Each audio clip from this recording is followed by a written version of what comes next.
Olá, bem-vindos à aula de estado triaxial de tensões, oferecida pelo Departamento de Engenharia de Materiais e a Universidade Federal de São Carlos, apresentada por Santiago Maia Johnson.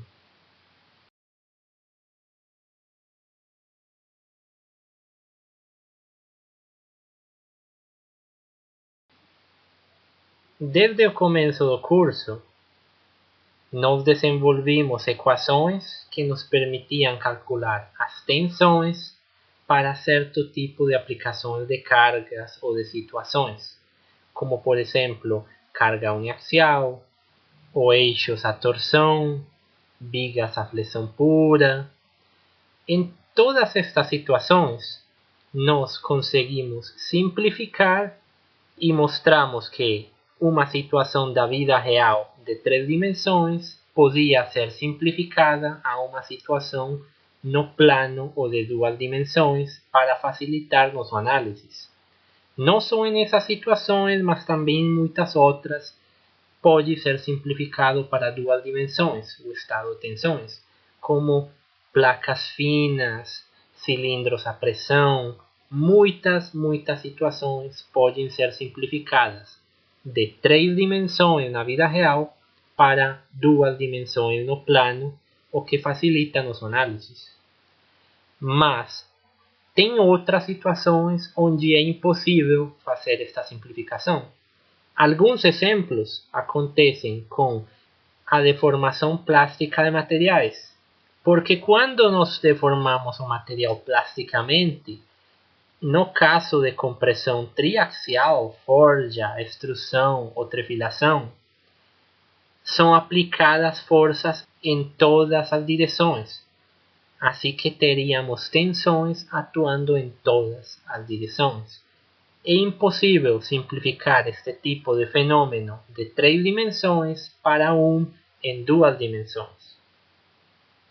Por isto é necessário entender como é que se comporta o estado triaxial de tensões, ver onde que são as tensões máximas, como é que são feitas transformações ou giros, rotações, todo o que aprendimos a fazer com tensões em 2 dimensões, vamos a mostrar aqui em 3 dimensões.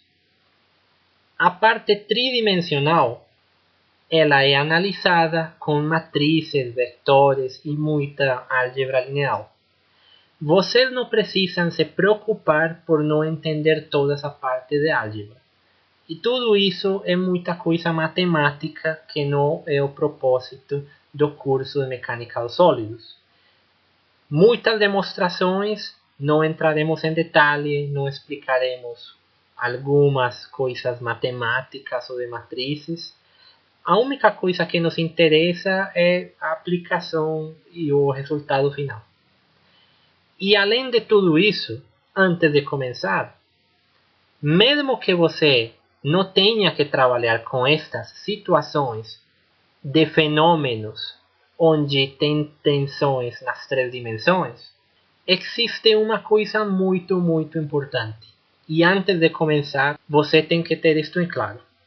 Mesmo que simplificamos uma situação real de 3 dimensões para 2 dimensões, isso não quer dizer que a tensão naquela outra dimensão não existe.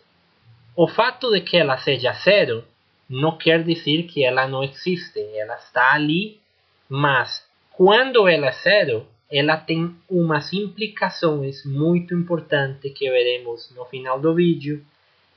E essa tensão zero é a que cria a situação onde se produz a falha do material. Então tem que ter claro que existem 3 dimensões, existe um estado triaxial de tensões, mesmo que simplifiquemos para 2, porque a outra pode ser zero. Zero não quer dizer que não existe. E o zero, muitas vezes, ele vai criar uma situação que faz com que o nosso material falhe. Por isso, é importante entender o estado triaxial de tensões. O estado triaxial de tensões, ele já era conhecido por nós. Desde que falamos de tensões no começo do curso, que começamos a analisar carga axial, nós mostramos este cubo de tensões e analisamos ele muito bem, mostramos por que ele tem três componentes, uma normal e duas que atuam no plano, que são conhecidas como as tensões de cisalhamento, as que atuam no plano, e a que atua normal é conhecida como tensão normal. Por isso, esse cubo ou esse elemento já foi muito estudado. Se alguém não lembra muito de as definições que nós aplicamos, quando mostramos por que algumas tensões eram igual a outras para conservar equilíbrio e muitas outras coisas, pode voltar no vídeo onde falamos sobre tensões para assistir de novo e que fiquem muitas coisas mais claras. Da parte de tensão em duas dimensões, o estado plano de tensões, mostramos que é possível encontrar as tensões principais, que é um ângulo no qual a tensão normal é máxima e não existem tensões de cisalhamento. Fazendo o mesmo para três dimensões, nós já não teríamos um ângulo porque nós estamos girando no espaço em três dimensões. Assim que falaremos de planos e vectores e não de ângulos. Mas o que nós queremos analisar é a mesma coisa. Nós queremos partir de um estado triplo de tensões, onde temos tensões normais e de cisalhamento, e queremos chegar a um estado de tensões principais, onde unicamente temos tensões normais ou vectores normais atuando no plano.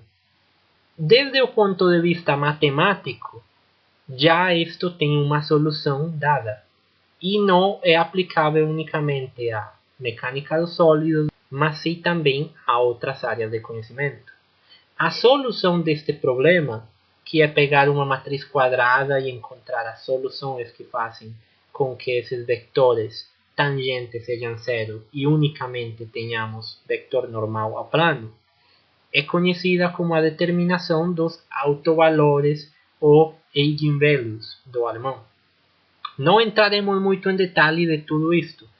De novo, só aplicaremos esta solução para encontrar a equação que nos permite colocar as tensões do estado triaxial, desse cubo que nós conhecemos, que nós sabemos como chegar nele, e aplicar essa equação para encontrar qual que seriam as tensões máximas no espaço. Isso é o que nós queremos ver.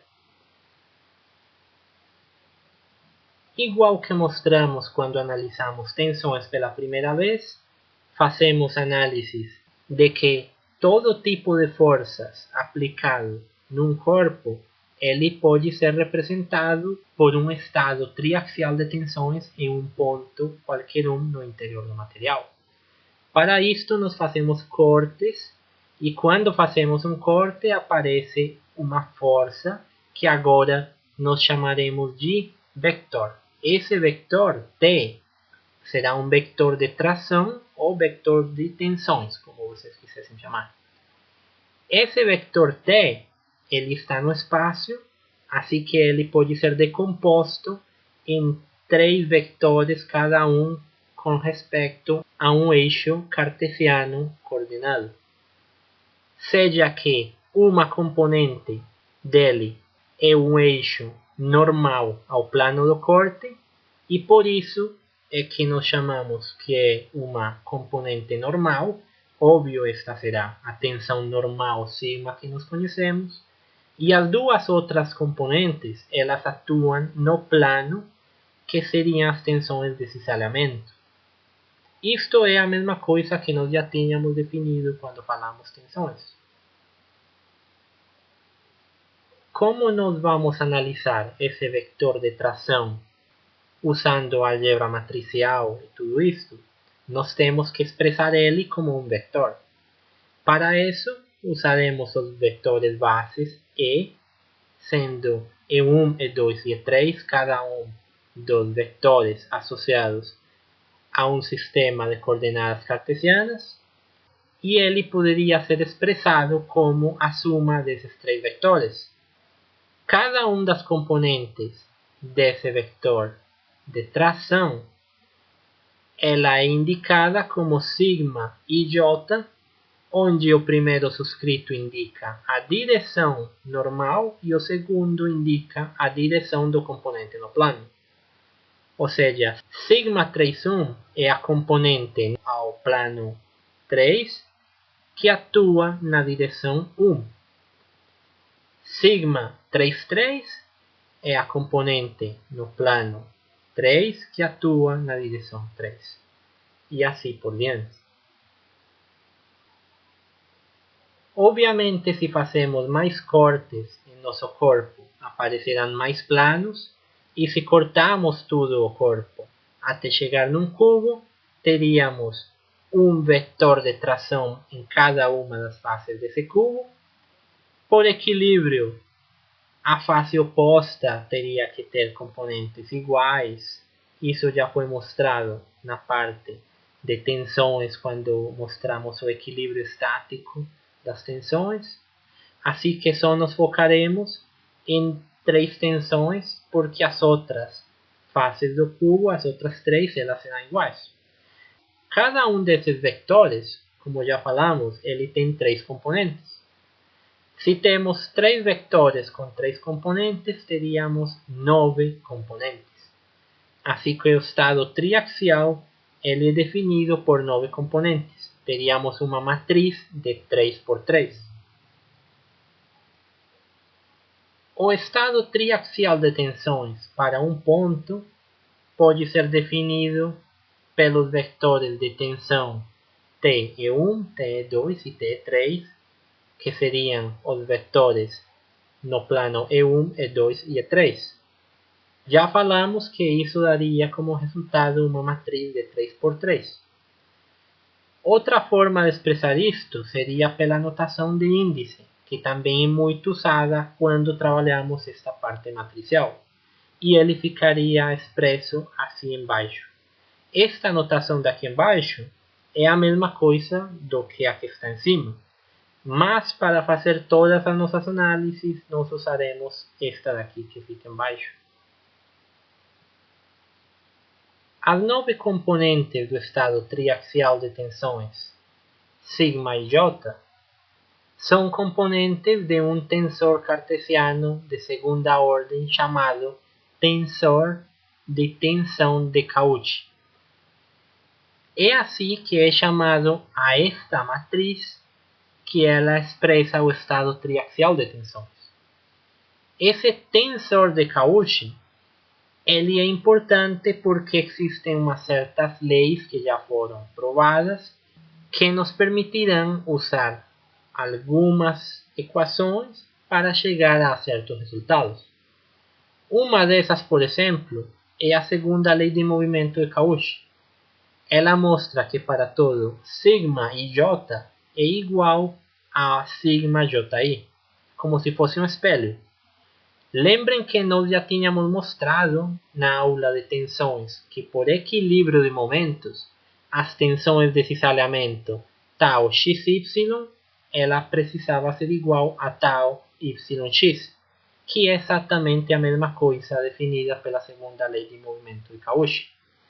Assim que essa matriz de tensões, ela pode ser expressa usando os términos de sigma e tau que nós já conhecemos e com os quais nós estamos mais familiarizados.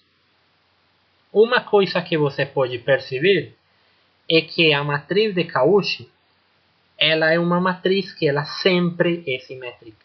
Sempre. Nós temos as componentes normais na diagonal da matriz e temos as componentes de cisalhamento de uma maneira em que a matriz ela é simétrica. Quando vimos tensões em duas dimensões, nós desenvolvimos umas equações que nos permitiam girar o estado plano de tensões para chegar a um outro ângulo. Ou seja, nós partíamos do estado inicial de tensões no plano e conseguíamos chegar a outro estado girado com respeito ao ângulo. No caso de 3 dimensões, pode ser mostrado que esse tensor de tensão de Cauchy ele é um tensor de segunda ordem covariante. De novo, não entraremos em muito detalhe o que quer dizer estas coisas. Mas sabendo que ele é um tensor de segunda ordem, nós podemos usar uma matriz de rotação que já foi demonstrado que com ela podemos partir de um sistema com eixos coordenados x, y, z, e usando essa matriz de transformação, girar nosso tensor ou chegar ao resultado de um novo tensor girado para um novo sistema de eixos coordenados. Assim que não entraremos muito em detalhe de como provar que esse tensor cumpre estas regras. Só mostraremos como é que é aplicada essa matriz de rotação. Essa matriz de rotação ela é muito simples.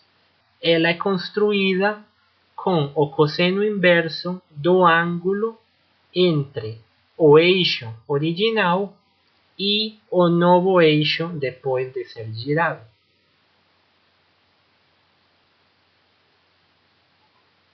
Assim que para girar nosso tensor de tensões e chegar em uma outra orientação, nós precisamos multiplicar por uma matriz de rotação e depois de novo pela matriz transposta de rotação.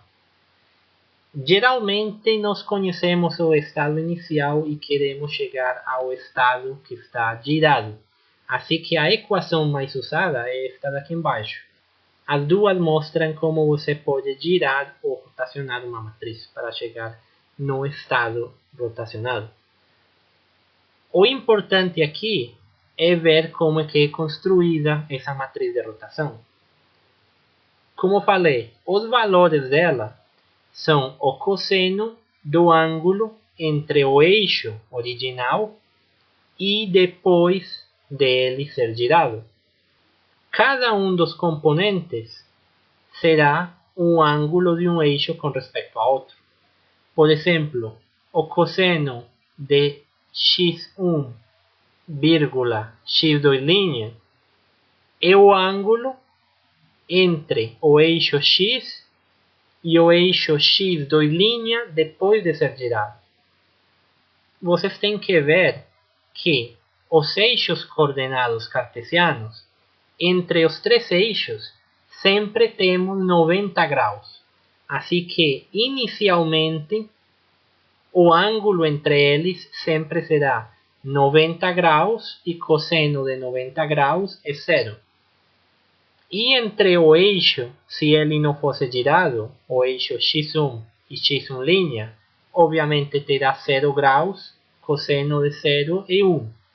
Assim que se nenhuma rotação ou giro fosse aplicado, isto seria como se fosse uma matriz identidade, com 1 na diagonal e 0 nas outras posições. Obviamente, ao fazer isto, nossos tensores ele seria igual, porque nenhuma rotação seria aplicada. Para ver melhor como é que funciona estas rotações, mostraremos um exemplo para medir esses ângulos. Neste primeiro exemplo, temos o estado de tensões em um ponto para um sistema coordenado, que é dado pelo tensor sigma e j, como se mostra nessa matriz, e se pede calcular quais que serão os componentes de um novo tensor de tensões em relação a um novo eixo coordenado, que é obtido a partir de girar ou rotacionar o primeiro sistema 45 graus no sentido anti-horário ao redor do eixo x2. Ou seja, é como se o plano x1, x3 ele estivesse girando ao redor do eixo x2. Nesta figura, representamos como que seria o novo sistema coordenado depois de ser aplicado esse giro de 45 graus, fazendo uma rotação ao redor do eixo X2. Assim que o eixo X2 ele fica igual, ele não se movimenta, ele está quieto, e só temos uma rotação ou um giro do plano X1, X3, que ele será girado 45 graus. Ao fazer isto, para calcular nossa matriz de rotação, nós mediríamos, por exemplo, o ângulo x1 com respeito a x1', houve uma mudança de 45 graus, assim que medimos cosseno de 45. Entre o eixo x1 e x2 ainda existe 90 graus, porque nós estamos girando ao redor dele. Assim que o ângulo permanece como 90 graus. Quando medimos o ângulo entre o eixo x1 e x3, que antes era 90 graus, depois de ter sido aplicado esse giro, agora a distância entre o x1 original e x3', ela é de 45 graus. E assim são medidos todos os ângulos. Por exemplo, o ângulo entre os eixos x3 e x1', antes de girar entre x1 e x3 era 90 graus, mas depois de girar, x1 ele avançou 45 graus. Assim que tínhamos 90, que era a distância original, mais 45, isso dá 135. E assim é que nós construímos a nossa matriz de rotação. Esta matriz ela é construída com os ângulos entre o eixo do sistema original e o eixo do novo sistema depois de ter acontecido a rotação.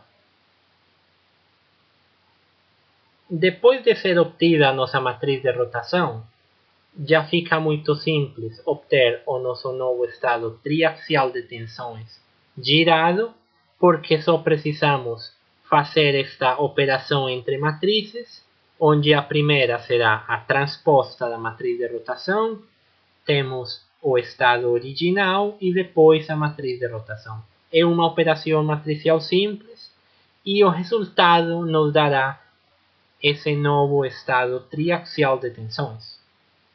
Note que a nova matriz, ela também é uma matriz simétrica, porque todo o estado de tensões triaxial, ele é uma matriz simétrica. Como estes estados triaxiais são a coisa geral e o caso de tensões no plano são uma situação específica, é interessante ver que nós poderíamos utilizar exatamente esta mesma teoria para chegar ao estado de tensões no plano depois de ser girado. Esta mesma teoria ela pode ser usada no estado plano e ela jogaria os resultados nos quais nós chegamos usando as equações de estado plano de tensões. Usando esta teoria triaxial para o caso do estado plano, vamos a resolver um dos exemplos que tínhamos feito na aula de estado plano de tensões, no qual se tem um estado de tensões como se mostra na figura, e se pede calcular o novo estado para um elemento girado 30 graus no sentido horário. A matriz de nosso elemento triaxial, construída a partir desse elemento de estado plano, ela seria como se mostra aqui embaixo. Todas as componentes do terceiro eixo elas seriam zero, porque não teríamos tensões normais ou tensões de cisalhamento atuando no terceiro eixo. Para construir nossa matriz de rotação ou matriz de transformação, medimos os ângulos entre o eixo original e o novo eixo depois de ser girado. Se fala que o giro foi de 30 graus no sentido horário Esses ângulos são mostrados na figura. Vemos que entre o eixo x1 e x1' tem um ângulo de 30 graus. Por exemplo, entre x2 e x1', 120 graus. E assim construímos a matriz. Note que o eixo x3 seria perpendicular a esses dois eixos e por isso o ângulo ele sempre seria de 90 graus. E assim teríamos construído nossa matriz de rotação. Usando a equação para calcular nosso novo estado triaxial de tensões, usamos a matriz transposta multiplicado pelo estado original e depois multiplicado de novo pela matriz de rotação. Resolvendo esta multiplicação de matrizes, chegaremos a essa matriz que é o estado girado de tensões, e se compararmos estes resultados com o resultado encontrado quando fizemos os cálculos na aula de estado plano, podemos ver que é exatamente o mesmo. Assim que, como falei, o estado triaxial é o estado geral completo. O estado plano é um caso específico, assim que toda esta teoria triaxial podemos aplicar para o caso do estado plano ou estado biaxial. Normalmente não fazemos porque involucra toda essa parte de cálculo de matrizes e na teoria do estado plano temos equações mais simples. No exemplo anterior, o que estávamos mostrando é como transformar um estado triaxial de tensões para um outro estado em uma outra orientação. Mas nós estávamos analisando o estado triaxial completo, total, e transformávamos ele completo, total, para um novo estado. Algumas vezes não nos interessa o estado total, só nos interessa saber quanto que é a tensão normal, por exemplo, que está atuando especificamente num plano, unicamente. Todos os outros estão ali, mas só nos interessa a tensão normal a um plano específico. Para fazer isto, essa tensão normal ela pode ser calculada como o produto escalar do vetor de tensão, o vetor de tração T, multiplicado pelo vetor unitário daquele plano onde nós queremos calculá-lo. Como não estamos analisando o estado triaxial completo, só nos interessaria, por exemplo, uma cara do cubo, por falar de alguma maneira, e nesse plano nós teríamos esse vetor de tração e o vetor unitário M. O que queremos encontrar é a tensão normal, a magnitude dessa tensão normal que atua nesse plano. Também pode ser calculada a magnitude do componente de cisalhamento nesse plano que atua ortogonalmente ao vetor n usando o teorema de Pitágoras. Podemos encontrar que essa tensão de cisalhamento seria a raiz quadrada do quadrado de t menos o quadrado de sigma. Esta é uma maneira muito simples de calcular essa tensão de cisalhamento. Mas para isso, precisamos primeiro encontrar o vetor de tração para aquele plano. Novamente mostraremos como é que isto é feito usando um exemplo. Aqui temos um estado de tensões, onde o estado triaxial é dado por esta matriz, e se pede determinar o vetor de tração atuando num plano cujo vetor normal n será igual a esse que se mostra, o componente perpendicular ao plano, ou seja, a tensão normal que está atuando nesse plano, e o componente de cisalhamento do vetor nesse plano. O que queremos fazer é ver quanto que é a tensão normal para um plano n que se mostra aqui, ou seja, se estivéssemos analisando isto no caso bidimensional para fazer uma equivalência, seria como se tivéssemos um estado plano de tensões, fosse dado um ângulo, que no caso em 3 dimensões não é um ângulo, mas sim é um plano e um vetor normal a esse plano, que é o que identifica o plano, o vetor normal. E no estado plano, depois de girar nosso estado de tensões, esse ângulo, se pode calcular a tensão normal e tensão de cisalhamento que atuam nesse ângulo. Em 3 dimensões, o que estamos fazendo é exatamente isso. Nós partimos de nosso estado original, que é um estado triaxial, se nos dá uma nova orientação, identificada por um vetor normal atuando numa direção diferente da nossa direção original, e se pode calcular as tensões normais e de cisalhamento nesse novo plano.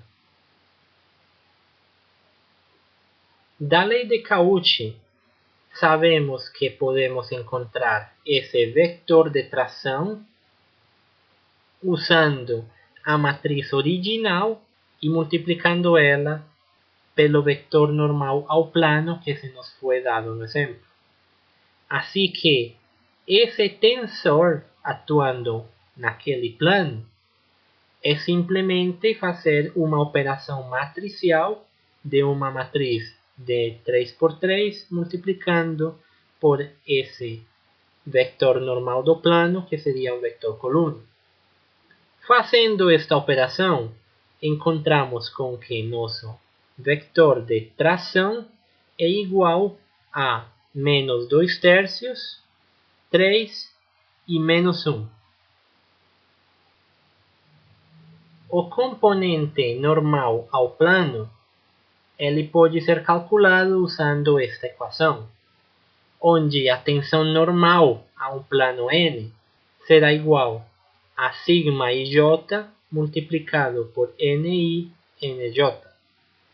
Esta equação ela pode ser expressada na parte mais ampla para que fique mais claro. E assim escrevemos todas as componentes com i igual a 1, 2 e 3 e j igual a 1, 2 e 3, porque temos uma matriz de 3×3. Obviamente, nós já conhecemos todas as componentes de nosso tensor de tensões. Sigma 1, 1, sigma 1, 2, sigma 2, 2 e assim. Todos eles conhecemos. E o vetor do plano também conhecemos as componentes 1, 2 e 3. Assim que só precisamos substituir como mostramos aqui embaixo e resolver esta equação para encontrar a magnitude da componente de tensão normal aquele plano n. Neste caso, daria como resultado aproximadamente 2,4.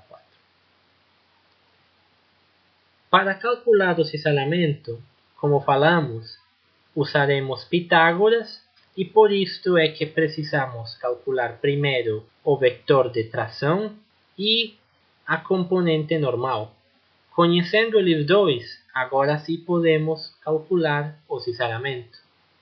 Mas o tensor de tração ele é um vetor e não entraremos em detalhe de como é que é calculado o quadrado desse tensor, mas ele seria igual ao quadrado da soma de cada uma das suas componentes. No caso T1 será a componente no eixo 1, T2 a componente no eixo 2 e assim. Resolvendo essa raiz quadrada, nós chegaremos a que o cisalhamento é igual a aproximadamente 2,1. E com isto já conheceríamos a magnitude da tensão normal e da tensão de cisalhamento para aquele plano n que se pediu no exemplo.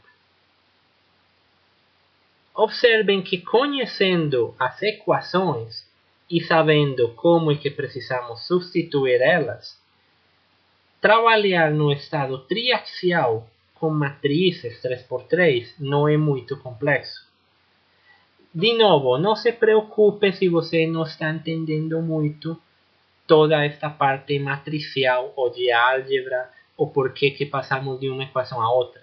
Como falamos, toda a parte das demonstrações não faz parte do objetivo do curso. E nosso objetivo é calcular as tensões para uma determinada orientação ou as tensões mais críticas.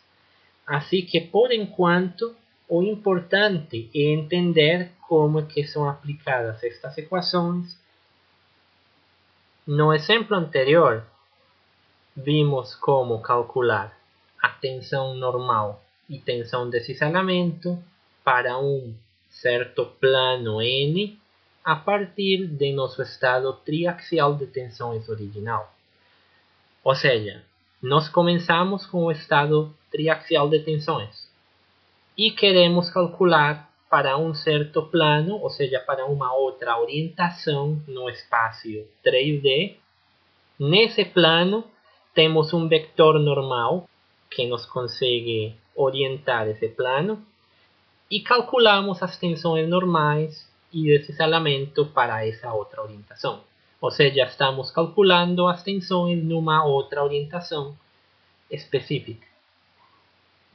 Da parte de tensões principais, no estado 2D, no estado plano, nós vimos que quando giramos o estado bidimensional de tensões, existe um ângulo no qual a tensão normal ela é máxima ou mínima, mas só temos uma tensão normal e a tensão cortante é zero. Isso é conhecido como as tensões principais. Isso aprendemos da parte do estado plano. Essas tensões principais, elas são muito importantes porque elas nos vão falar em que ângulo é que estão acontecendo as máximas tensões para nosso análise. Obviamente, na engenharia, já falamos que nosso interesse sempre é nas tensões máximas, porque são elas as que farão falhar nosso material. Em 3 dimensões, não falamos de um ângulo, mas sim falamos de uma orientação em 3 dimensões, ou seja, de um plano. Isto quer dizer que, passando de 2 dimensões para 3, existirão certos planos nos quais nós vamos a ter um vetor de tração t, que ele será máximo e que já sabemos que esse vetor ele pode ser calculado como um escalar do vetor normal, ou seja, ele é normal também àquele plano, porque não tem componente de cisalhamento. Isto é importante. Quando estávamos em 2 dimensões, nós sabemos que ao girar íamos encontrar uma tensão principal e nesse ângulo específico tal era zero. Não tínhamos tensão de cisalhamento. Aqui acontece exatamente a mesma coisa. Para um certo plano no espaço, numa orientação específica, encontraremos um vetor t, onde não existe componente de cisalhamento. Esse vetor ele pode ser calculado como um escalar lambda multiplicado pelo vetor normal do plano. Ao começo do vídeo falamos que a solução para as tensões principais no estado triaxial ela se resume ao cálculo dos autovalores ou eigenvalues. Não entraremos muito em detalhe porque esta é uma coisa matricial, mas já tem solução matemática para isso. Nós mostraremos um pouco resumidamente como é que se chega nela. Para isso, usaremos a lei de Cauchy, onde esse tensor T é igual a sigma ij multiplicado por nj, e esse nj, como a componente dele j, isso quer dizer que ele está num espaço de filas e colunas diferente a ni, nós multiplicaremos ela por o delta de Kronecker. É como se fosse multiplicar por uma matriz de identidade. De novo, não é um curso de matemáticas, não precisa muito ficar aqui atento neste detalhe e só não focar no resultado final. Para encontrar as tensões principais, no caso triaxial, partimos da base de que essa tensão principal existe e que quando encontramos ela, o vetor de tração será igual a um escalar multiplicado pelo vetor n normal ao plano. Fazendo o manuseio matemático, transformamos esse tensor usando a lei de Cauchy, passamos lambda ni para outro lado, transformamos ni como delta ij nj, para poder agrupar nossa matriz de tensão triaxial com aquela outra matriz de lambda, que seriam os autovalores, e isso será igual a zero. Essa equação da direita é a que cumpre aquela condição que o tensor não tem tensão de cisalhamento para aquela orientação específica, para aquele plano n. Ou seja, é ali onde temos as tensões principais. Como ele é igual a zero e é uma multiplicação, nós poderíamos falar que, para que se cumpra que isso é igual a zero, nj é igual a zero, ou o determinante da matriz da esquerda será igual a zero. nj é uma solução trivial. Para que isso fosse igual a zero, esse nj teria que ser 0, 0, 0. Ou seja, não é uma coisa que nos interessa, porque é a solução trivial. O que fará que isto seja igual a zero será que o determinante da matriz da esquerda seja igual a zero. Assim que resolver o determinante dessa matriz é o que nos dará a solução das tensões principais para nosso estado triaxial.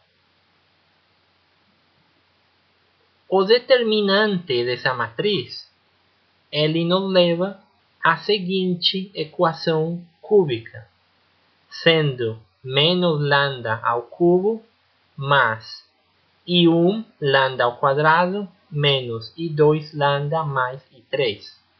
Esses I1, I2 e I3 são conhecidos como invariantes. Eles estão resumidos ali nessa equação, porque senão ficaria muito extensa, mas eu coloco eles ali embaixo.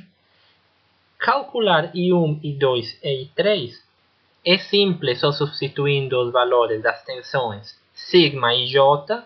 Eu coloco as duas notações sigma e j, ou como conhecemos normalmente sigma x, sigma y, tau x, y e assim.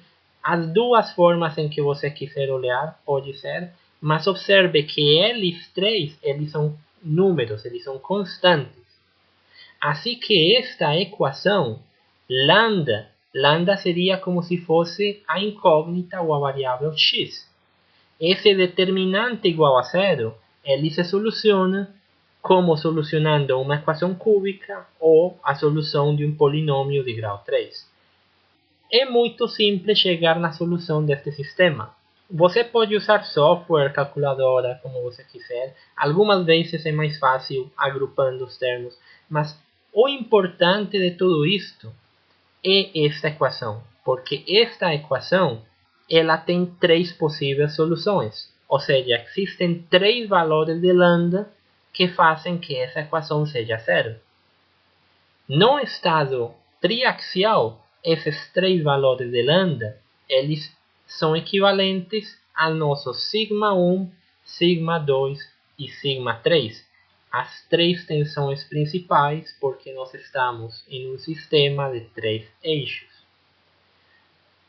Como eu falei, a parte anterior de álgebra de matrizes não é muito importante. O que é sim importante é esta equação e você entender que ela é a equação que nos vai dar como resultado as tensões principais partindo de um sistema triaxial qualquer. podemos dizer que este slide aqui, ou que esta parte da aula, é a mais importante. No começo, mostramos como é possível transformar tensões no estado triaxial, calcular para uma orientação para um plano específico, assim. Mas esta parte aqui é a mais importante. De novo, não precisa entender toda a álgebra matricial que foi usada para chegar nesta equação. O importante é entender ela. Nela aparecem holandas, que são as possíveis soluções. Eles não são imaginários, porque eles partem de um tensor simétrico. Esses lambdas, eles são as tensões principais. E uma vez é solucionada esta equação, nós chamaremos esses lambdas como as tensões σ1, σ2 e σ3. Igual que fizemos em tensão em plano, σ1 é a máxima ou a tensão mais positiva, por dizer assim, entre os três valores ou as três soluções lambdas possíveis que nós encontramos. σ3 será a menor ou mais negativa, vamos dizer assim, σ1 como a mais positiva, σ3 como a mais negativa. E σ2 é por descarte, é a que fica no meio.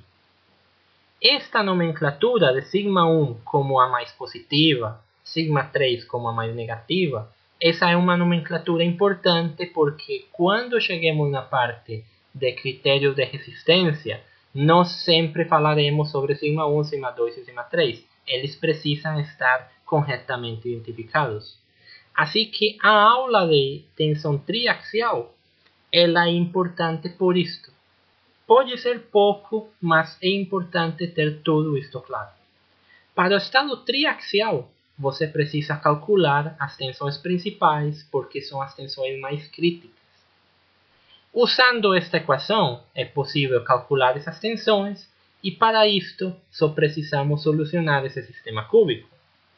Os lambda, eles serão as soluções, só precisamos encontrar as constantes dessa equação cúbica. A constante A, ela sempre será menos 1, porque estamos igualando esse sistema ax ao cubo mais bx ao quadrado com o sistema em cima. Então, igualando elas, A sempre será menos 1. B, esse B, ele será o invariante 1. Ele pode ser positivo ou negativo, dependendo do valor das tensões σx, σy e σz. Você precisa calcular esse invariante 1 usando a equação que se mostrou no slide anterior. Igualmente, você calcula a constante C como invariante 2 e a constante D como invariante 3. De novo, só ter cuidado com o sinal positivo ou negativo, estando acorde a esta equação que se vê aqui e o cálculo dos invariantes. No final, calcular as tensões principais para um estado triaxial não é complexo. Você só precisa substituir essas equações de invariantes e solucionar uma equação cúbica. A solução desta equação cúbica pode ser encontrada usando software como MATLAB, calculadoras ou incluso em sites de internet que oferecem soluções de polinômios cúbicos. O importante é entender que as três soluções deste sistema cúbico serão as tensões principais σ1, σ2 e σ3. Em um estado de tensões triaxiais, σ1, σ2 e σ3 geralmente terão valores, números diferentes de zero. No estado plano de tensões, um desses sigma é zero. Os outros teriam valores numéricos. Mas o fato de um deles ser zero não quer dizer que ele não exista.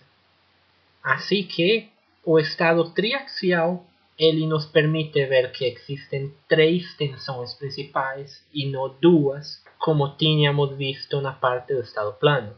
Elas sempre são três, só que algumas vezes no estado plano, esse sigma ele é 0.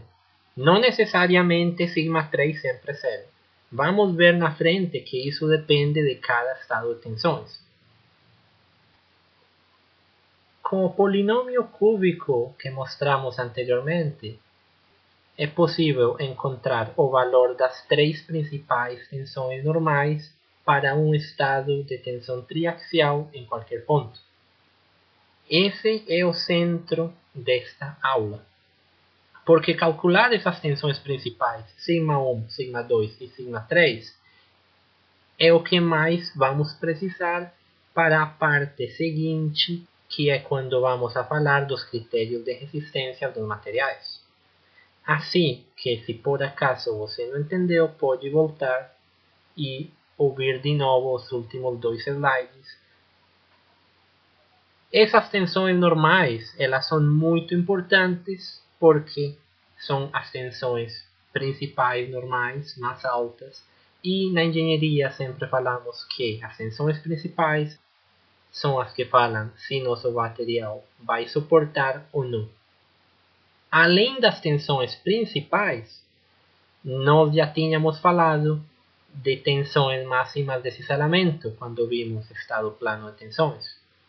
As tensões de cisalhamento, elas também são importantes, especialmente para o caso de material dúctil. Nós veremos isto na parte de critérios de resistência. E para encontrar as máximas tensões de cisalhamento no estado triaxial, pode ser mostrado que essas tensões elas acontecem a 45 graus em relação aos planos de máxima tensão normal ou aos planos de tensões principais. Isto já tinha sido demonstrado no estado plano de tensões quando falamos das tangentes e dessas coisas. Se não lembram, podem voltar para lá. Não é necessário porque a demonstração no estado plano é muito diferente da demonstração no estado triaxial.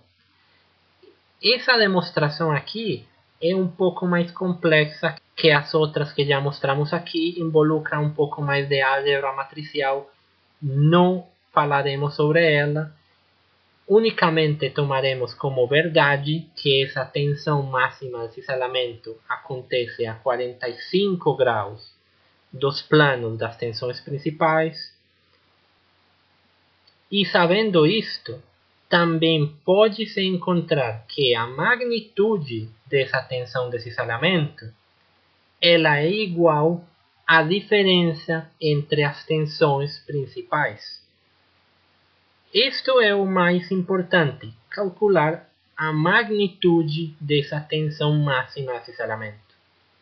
A figura B em cima, ela mostra 2 planos de tensão máxima de cisalhamento. Esses 2 planos, eles estão orientados a 45 graus do eixo sigma 1 e do eixo sigma 3. Obviamente, nós falamos que esses planos de tensão máxima de cisalhamento, eles estão orientados a 45 graus em relação ao plano de tensão normal máximo, e não ao plano original ou à nossa condição original. Isto é exatamente igual a quando calculávamos as tensões no estado plano e para calcular esses ângulos somávamos 45 graus e 90, só que aqui é no estado triaxial. Essa figura B, os 2 planos, eles estão a 90 graus do eixo 2. Assim que eles representam a máxima tensão de cisalhamento entre as tensões normais sigma 1 e sigma 3.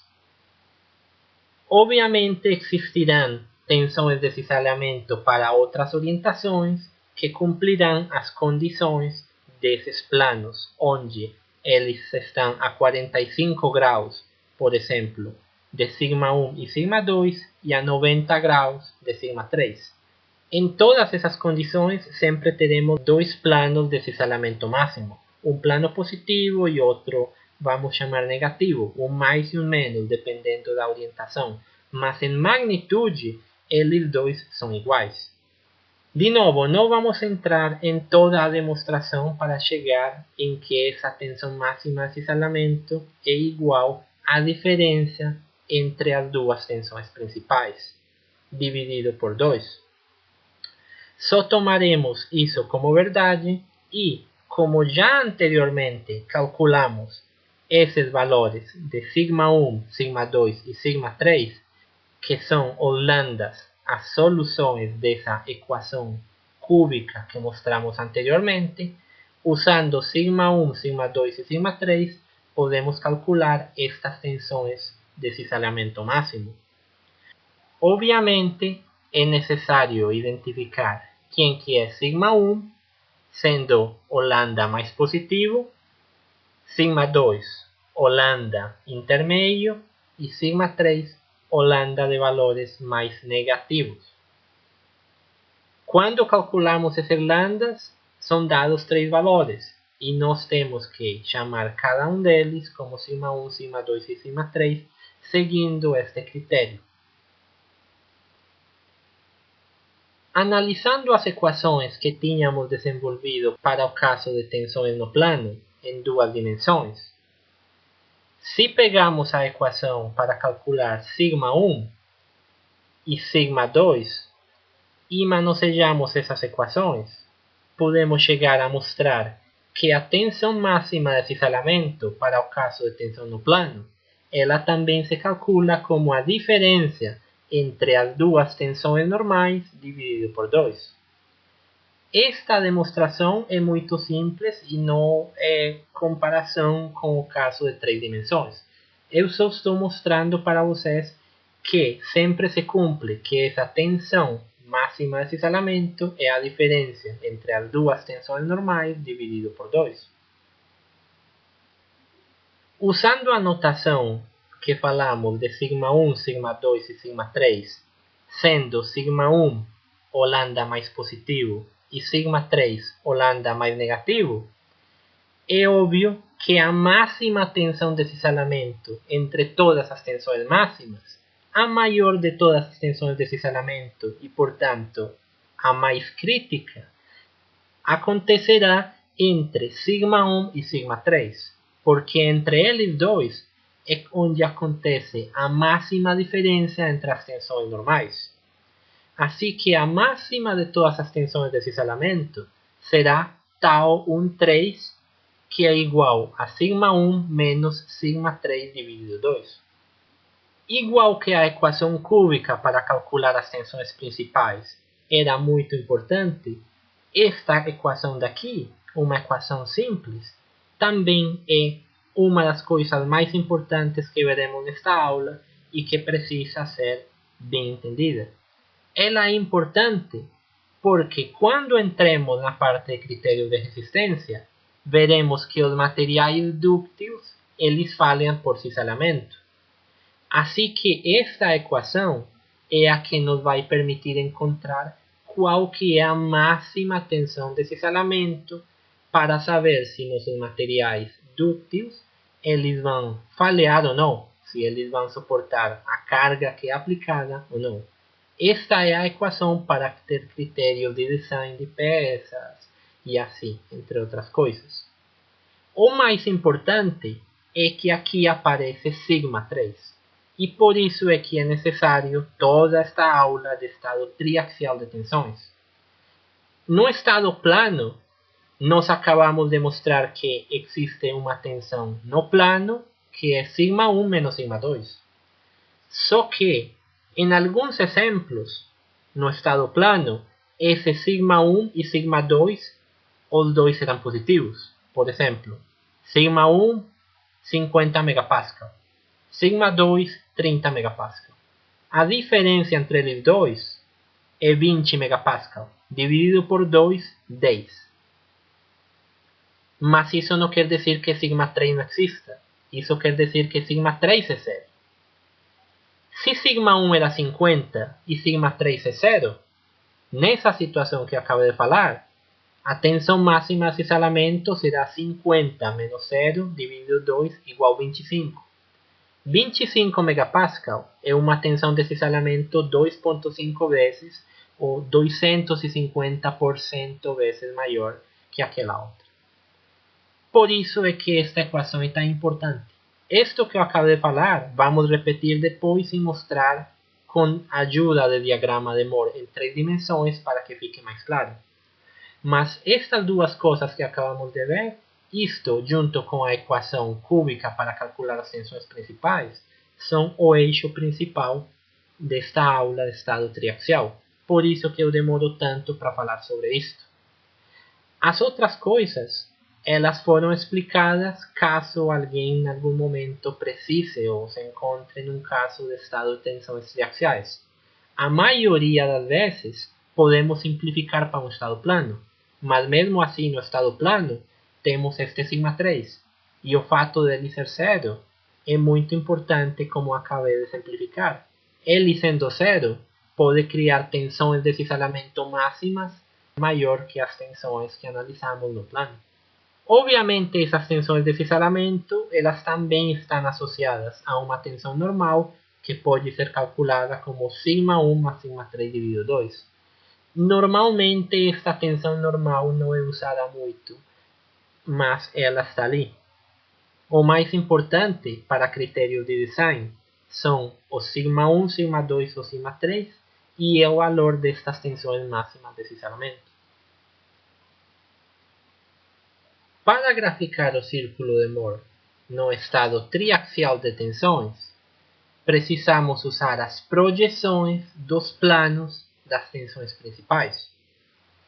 Por exemplo, se pegamos a projeção do plano σ1, σ2 e calculamos o círculo de Moore, podemos colocar o valor de σ1 e o valor de σ2 no eixo sigma. E fechando o círculo, que seria este daqui pequeno da direita. O plano σ2, σ3 também pode ser desenhado colocando os valores das tensões principais σ2 e σ3. E o círculo mais importante é o criado com σ1 e σ3, que seria o círculo maior. Ele é o mais importante porque é nesse círculo onde acontecem as tensões mais críticas. σ1 é a máxima tensão, a maior ou mais positiva. Mesmo se fossem tensões negativas ou de compressão, as mais críticas, elas estariam em σ3. E se for o caso de que as tensões de cisalhamento fossem as mais críticas, nesse plano também é onde acontece a máxima tensão de cisalhamento absoluta, que é tau 1,3. No estado plano de tensões, quando graficávamos o círculo de Moore, sempre estávamos olhando só um plano. Assim que tínhamos só um círculo. Para graficar ele, calculávamos o centro do círculo, colocávamos o valor de σ1 e σ2, calculávamos o rádio do círculo, que era igual à tensão de cisalhamento nesse plano, e só analisávamos um círculo. Mas esse plano que estávamos analisando não necessariamente era a situação mais crítica. Isso depende do estado plano de tensões. E é por isso que sempre precisamos saber o valor das 3 tensões principais para saber quem que é σ1, σ2 e σ3 e saber qual que é o círculo no qual nós estamos fazendo nossas análises. Obviamente, cada um desses círculos tem associada uma tensão máxima de cisalhamento, que é igual ao rádio de cada um desses círculos.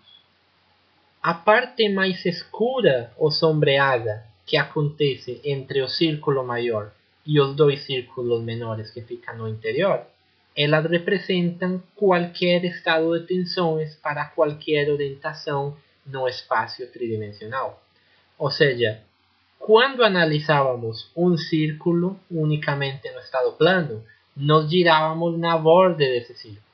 Mas, por exemplo, ao girar num terceiro eixo, nós sairíamos de um desses círculos e chegaríamos a outro desses círculos. Estaríamos caminhando entre o círculo maior e os 2 menores. Mas, geralmente, essas tensões que acontecem no interior não é interessante calculá-las. Geralmente, sempre procuramos as tensões máximas, as tensões principais, as máximas tensões de cisalhamento. Nesta outra imagem do círculo de Mohr, na parte inferior, se mostra o estado triaxial de tensões, onde acontecem as tensões principais normais, e se mostra o plano da tensão de cisalhamento máxima para cada um dos círculos. Observem que esse plano da tensão de cisalhamento ele está sempre a 45 graus em relação a duas tensões sigma e a 90 graus em relação a outra. Para mostrar como é que são calculadas as tensões principais e as máximas tensões de cisalhamento, faremos um exemplo. Aqui temos um estado de tensões triaxial, ilustrado pelo elemento da figura, e se pede determinar as tensões principais e as máximas tensões de cisalhamento. Para solucionar este problema usando as equações, precisamos substituir os valores de sigma x, sigma y, sigma c e os tau, mas esses valores precisam estar acordes com a nomenclatura que nós usamos. Lembrem que não é a mesma coisa substituir 40 do que menos 40. Assim que vamos ver como é que seriam estes valores das tensões. Uma coisa que se pode observar é que este estado de tensões ele unicamente apresenta tensões de cisalhamento no plano XY.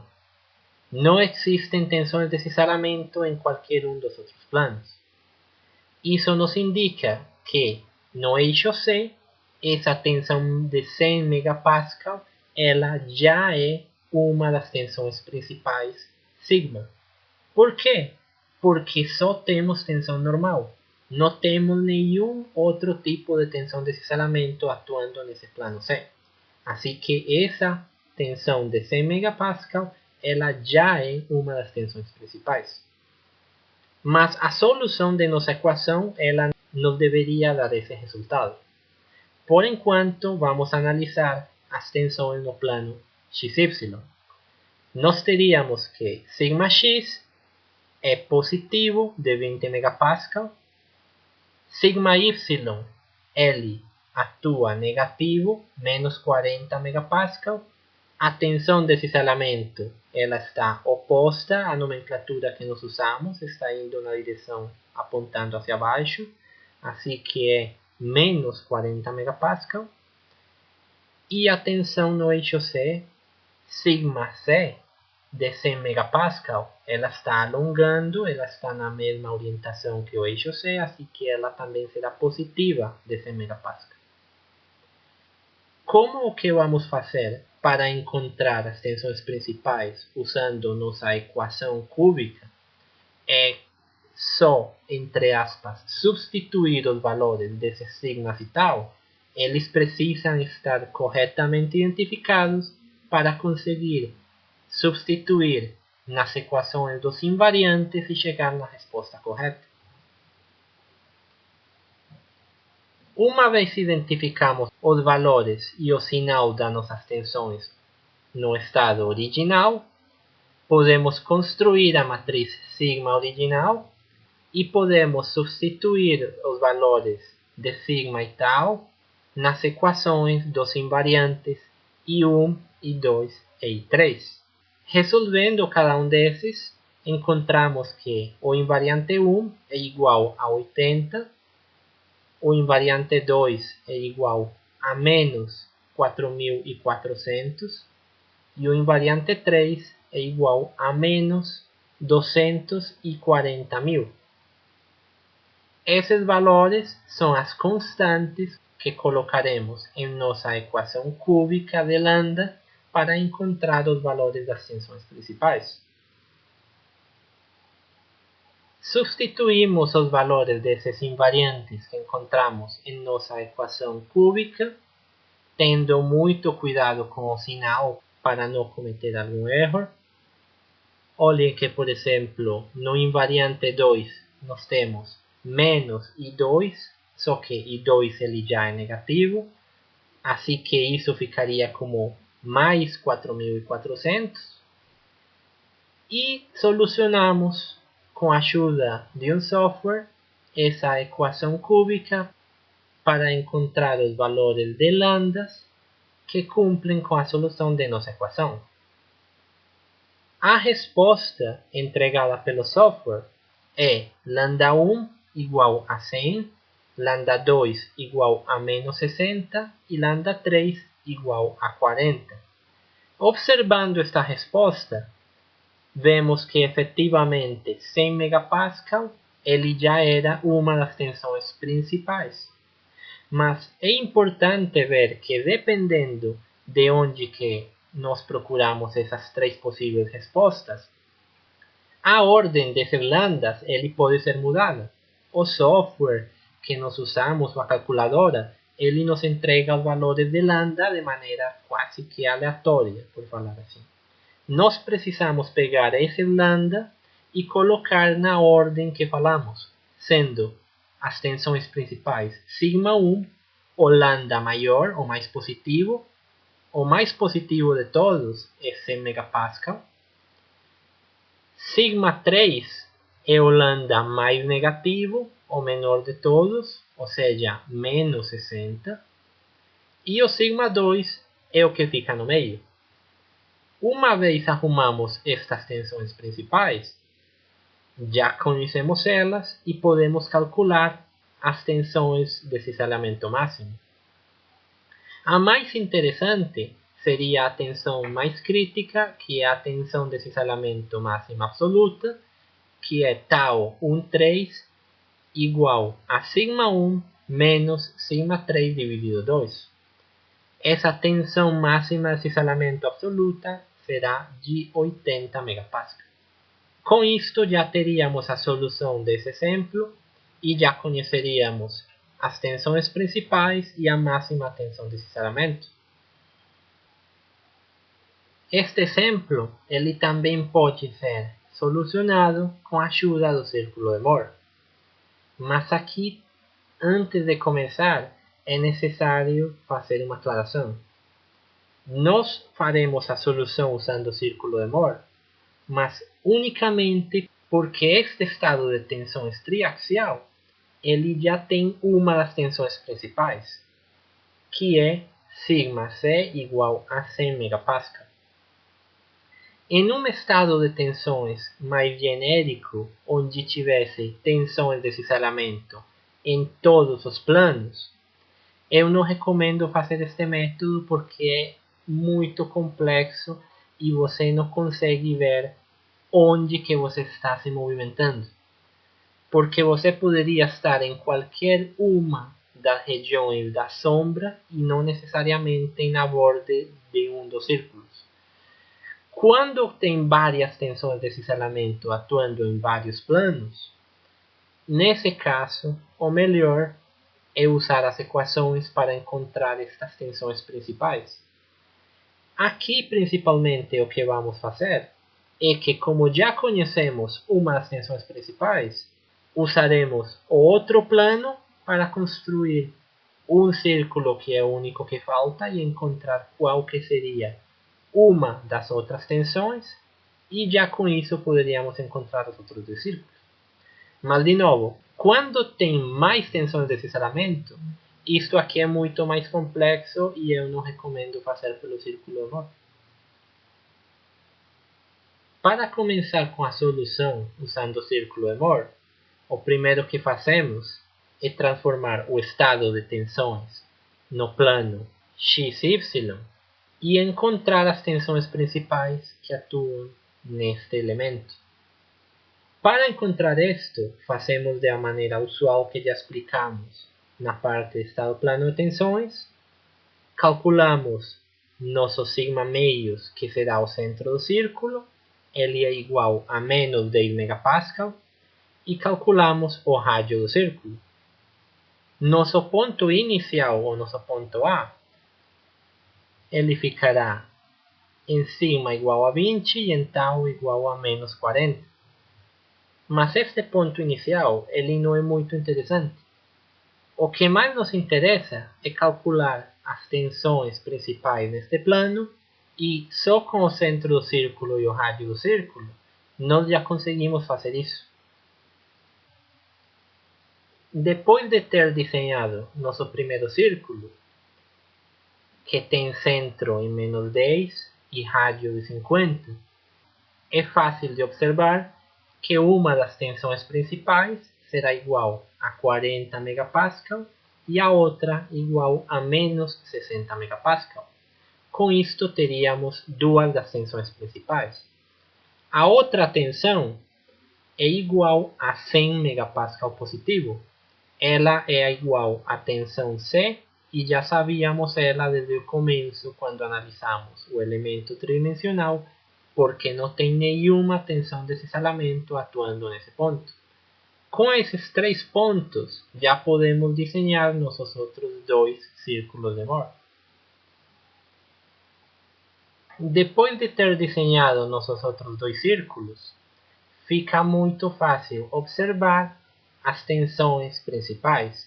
Sigma1 igual a 100 MPa, Sigma2 igual a 40 MPa e Sigma3 igual a menos 60 MPa.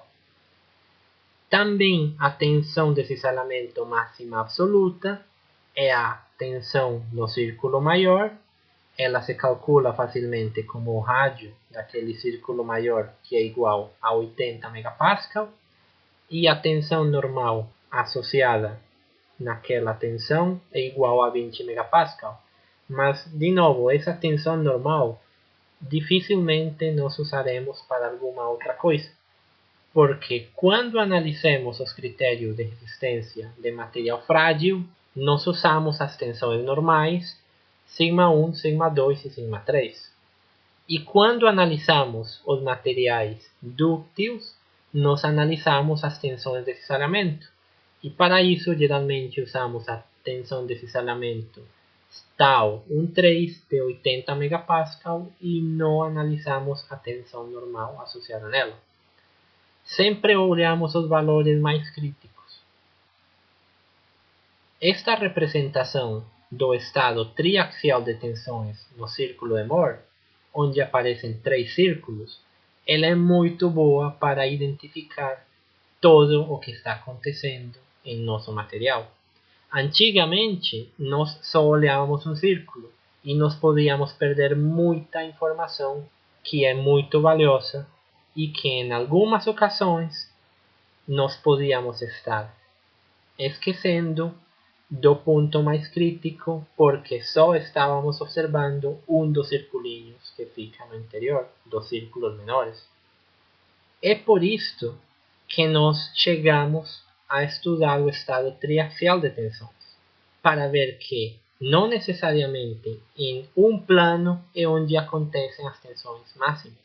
Elas podem estar acontecendo em outros planos, em outras orientações de nosso material, porque nosso material, nossos corpos, nossas peças, elas são coisas tridimensionais, elas têm um volume.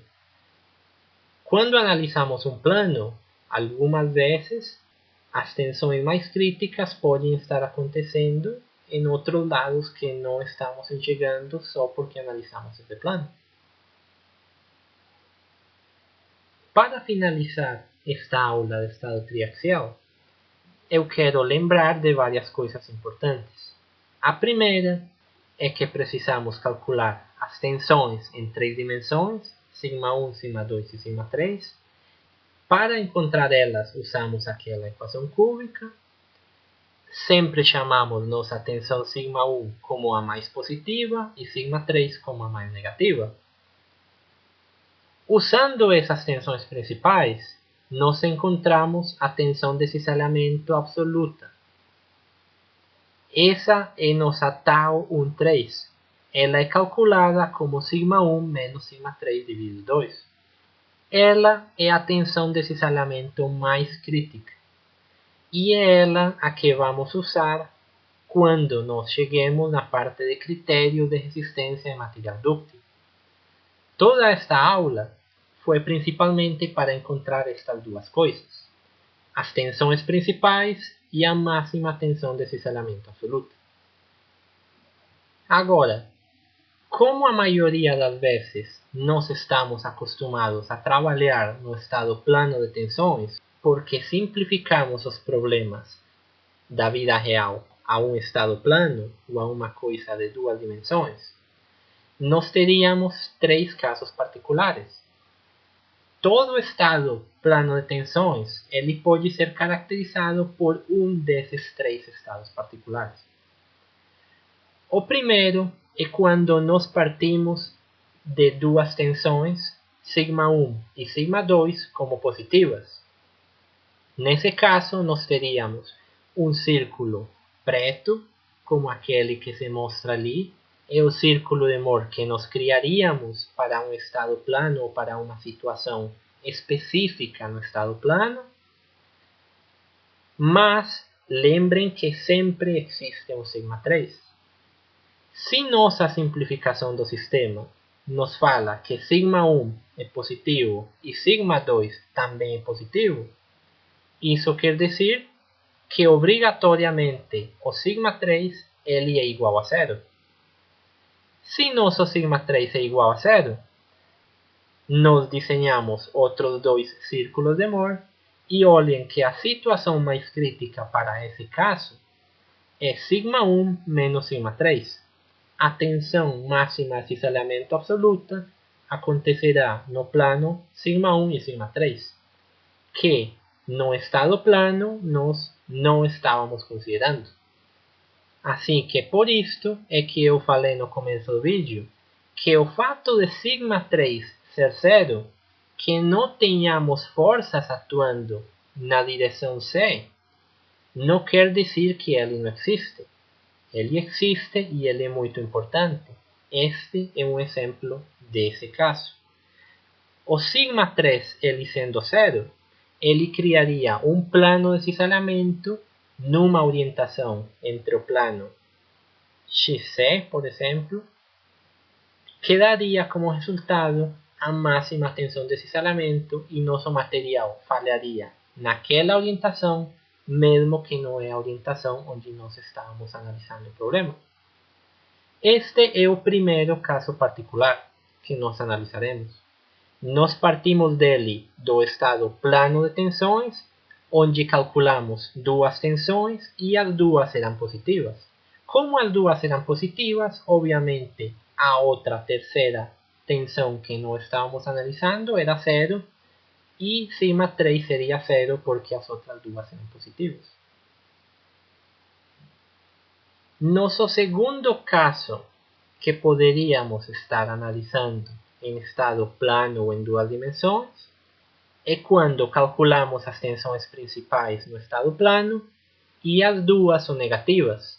Ou seja, calculamos essas duas tensões principais e encontramos com que elas duas são negativas. Nosso círculo será como esse círculo preto que aparece ali, com duas tensões principais negativas. Obviamente, nossa terceira tensão principal ela será igual a zero. Como ela é igual a zero, construímos nossos outros dois círculos de Moore e vemos que novamente a situação mais crítica para este caso será σ1 e σ3, porque é onde acontece a tensão de cisalhamento máxima absoluta. Finalmente, nosso último caso particular que poderia acontecer é que depois de analisar o estado plano de tensões, os dois sigmas que calculamos, um deles é positivo e o outro deles é negativo. Um positivo e outro negativo quer dizer que o terceiro sigma é igual a zero. Esse sigma igual a zero estaria na metade dos dois, ficaria no meio entre os dois. Construímos nossos outros dois círculos e estaríamos neste estado de tensões triaxial. Particularmente neste estado triaxial, a tensão de cisalhamento máxima absoluta ela acontece sim no plano onde nós estávamos analisando nossas tensões. Ou seja, o análise em duas dimensões a tensão máxima que calculamos ali também é a tensão mais crítica em 3 dimensões. Sempre que fazemos estes análises dos casos particulares, 1 dos sigma será 0. Assim que sempre temos que chamar eles dependendo de qual que é o mais positivo e qual que é o mais negativo. Pode acontecer uma confusão, porque no estado plano de tensões, nós chamávamos sigma P1, sigma P2. Essa notação P1 e P2 era para diferenciar deste estado triaxial. Porque olhem que, por exemplo, em nosso segundo caso de análise, sigma P1 ele ia se transformar no sigma 2. Porque no estado plano, sigma P1 era o mais positivo, mas nessa situação particular, ele era o sigma do meio, porque 0 ia ser mais positivo do que ele. E sigma P2 ia se transformar em sigma 3. Esta notação do plano, onde sempre chamamos o mais positivo sigma P1 e o mais negativo sigma P2, precisa ser transformada para esta notação triaxial, seguindo a mesma lógica, sigma 1 é o mais positivo, sigma 3 o mais negativo. E o outro que nós estávamos analisando, que era igual a 0, já uma vez conhecemos os valores das outras tensões, vemos em qual das 3 situações particulares que analisamos é onde nós estaríamos trabalhando. Com isto, damos por terminado a nossa aula de estado triaxial de tensões. Lembrem muito bem o análise destes 3 casos particulares do estado plano de tensão, depois de passar ele ao estado triaxial, porque a maioria de nossas análises serão feitas desta maneira. Nós quase sempre simplificamos uma situação real para 2 dimensões, mas mesmo assim ela ainda é 3 dimensões, assim que temos que levar ela de novo para esta situação de estado triaxial. Espero que vocês tenham gostado e até um próximo vídeo.